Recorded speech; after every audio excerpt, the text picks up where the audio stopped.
And while the hearts of the community go out to the officer's family, only a handful of people really know what she's going through right now. Stephanie Raetz is one of them. Her husband, Daryl Raetz, also a Phoenix police officer, also killed in the line of duty. And only on ABC 15, she sits down with Faye 3 years after a drunk and drugged out driver in the country illegally took her husband's life, Faye. Yeah. If there was ever someone you just wanted to reach out and hug, it is these women and their children who go through so very much.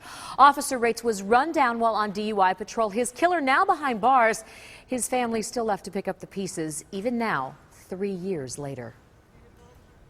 Not only did he just kill a cop, but he killed a husband, he killed a son, he killed a father.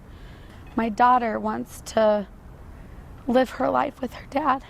The tears come because Stephanie Raetz knows that's the one thing she can never give her little girl. She's asked me when she'll see her daddy again, who will walk her down the aisle when she gets married, will daddy be there with his angel wings and spirit at graduation. It was never something the couple really talked about. Daryl was an Iraq War veteran. He'd come home safe from 2 tours of duty and lived his life with no fear. I don't feel like it gets easier.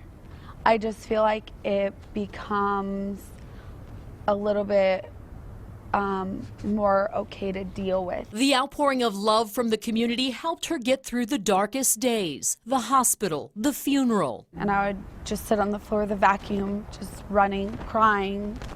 And I just couldn't do that anymore. The families of other fallen officers rallied to her side, just as she now will for the wife and 2 young children of Officer Glasser.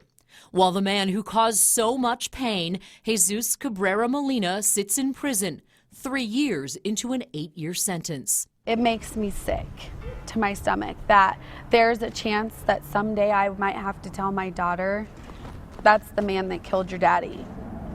And he's walking the streets with everybody else, and it's not fair. The judge in the case did impose the maximum sentence, but because the conviction was for negligent homicide, 8 years was the most he could do for killing an officer.